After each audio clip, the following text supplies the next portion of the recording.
Yehoshua HaMashiach est le maître de la Shabbat. C'est des choses que j'ai parlé aujourd'hui dans l'émission. Que ton cœur parle dans cet espace de tout va changer. Tous doivent changer. Alors, l'adoration, c'est les êtres vivants qui adorent l'auteur de la vie. Selon des réalités de leur vie, dans l'espace, là où ils se trouvent, dans leur propre langue. Voilà pourquoi Yeshua Mashiach, le crucifié, l'enseveli, le ressuscité le troisième jour, le vainqueur de Golgotha, a été l'agneau de la rédemption universelle pour les hommes de toute tribu, de toute langue, de tout peuple, de toute race. Et donc, du coup, l'adoration est contextuelle, c'est-à-dire dans des contextes, dans quel contexte il faut adorer le Créateur suprême.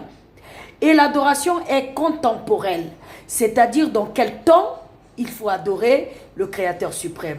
Alors la Bible est l'histoire des Sémites et des Kamites, parce que la Bible est l'histoire des Sémites et des Kamites, ça nous révèle les péchés des peuples sémites et l'idolâtrie des peuples Kamites.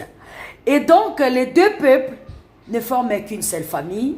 Les enfants de la Maat, la mère, la divine mère, et du Créateur suprême, le Père céleste. Alors, aujourd'hui, dans mon exposé, je voulais faire comprendre à nous tous, nous devons comprendre qu'en Yehoshua HaMashiach, le véritable, nous avons le salut. Adonai Yehoshua HaMashiach nous apporte le salut pour l'humanité tout entière. Apocalypse 5, le verset 9 à 10, il a racheté les hommes de toute tribu, de toute langue, de tout peuple. Il a fait de un royaume des sacrificateurs, ils régneront sur la terre. C'est-à-dire, c'est l'affaire de tout le monde. Alors, vous devez comprendre ça, connaître ça pour savoir comment adorer le Créateur suprême dans votre langue, selon dans un contexte donné, dans votre temps et dans votre espace.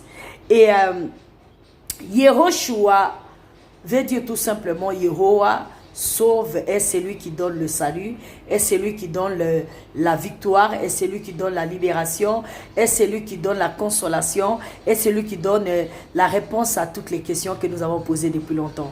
Et Yehoshua est le fils de l'homme et non le fils d'Élohim. Yeshua est le fils d'Élohim qui est venu annoncer l'avènement des fils de l'homme. Et le fils de l'homme, c'est le Créateur suprême dans l'être humain, dans votre temps, dans votre époque, dans votre saison. Si vous le croyez, vous